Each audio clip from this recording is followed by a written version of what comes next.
And now we are going to begin the reassembly of the pillared time lock. One thing I wanted to point out before I put the movement back together is this case here. And what we see here as well as here are two very thin leather pieces.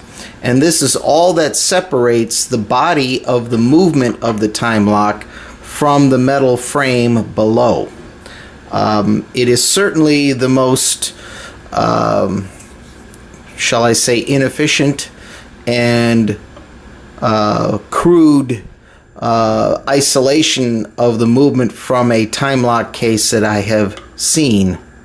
I don't know whether it was meant for any kind of insulation, shock absorbing, but it certainly is not what I would call a good one.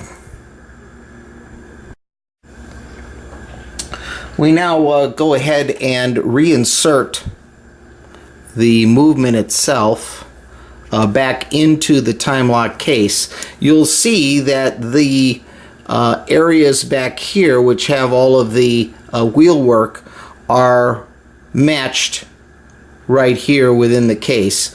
Again, something I've not seen before.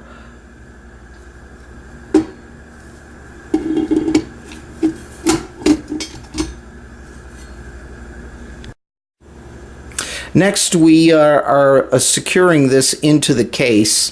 We've already put the two bolts here that secure it. And then over on the third quadrant on the bottom, there is this piece which has a screw and a small little protruding piece here that fits into this hole right here. Again, a fairly rudimentary way of securing the lock in place.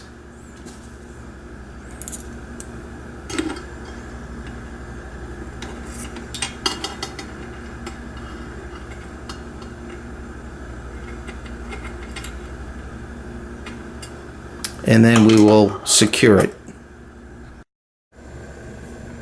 The spring is now secure and in place, and you can see it does do what it is intended to do, even though it is a rather crude way of doing it. Next, we are inserting the bolt dog, which looks like this. And this is the hole through which the bolt work would slide through. This bolt dog, by the way, is signed, pillared, patent August 10th, 1875. And that bolt dog goes right into this area here, which is milled out of the case for it to have a area to slide through. So here it fits right in here, slides up and down, allowing for this bolt to move, allowing for the work to go through or for the work to be blocked. The next item to go in is the decorative front plate, which is beautifully engraved with a very deep engraving, the type that's used on the barrels and surfaces of guns. And this is the back side here. It's supported only by these two pillars, so if it were to get bent, it would be a very difficult thing to straighten out. Now, the first thing that has to be done is this has to be removed and threaded through this little slot, which we do thusly, and then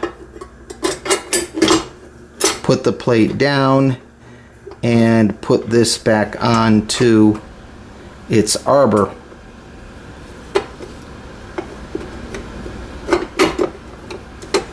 And then we secure it with the two screws that go here.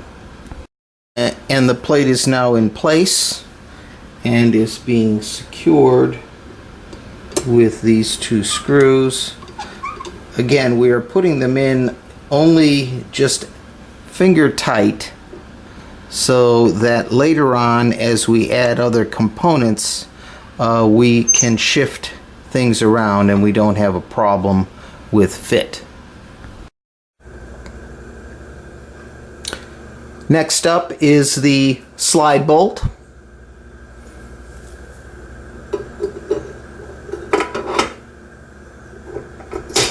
Which goes in fairly easily. And to hold that bolt in, we have to get our two securing covers. And they each go on like this. And then we just need to put our screws to secure them. So we now have the decorative plate on, and the time lock, as you can hear, is running.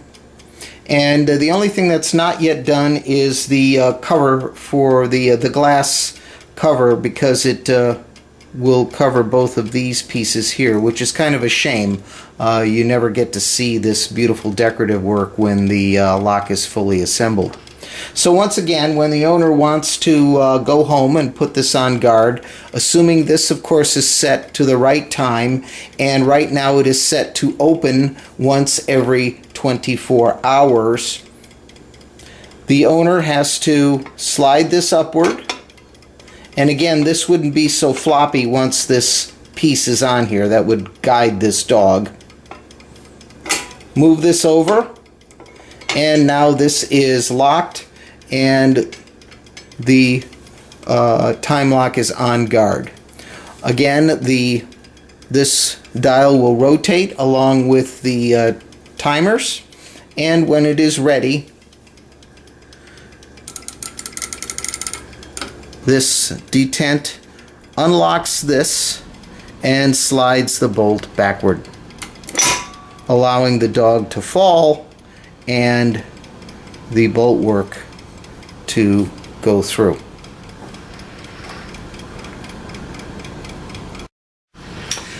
And now we have the completed time lock.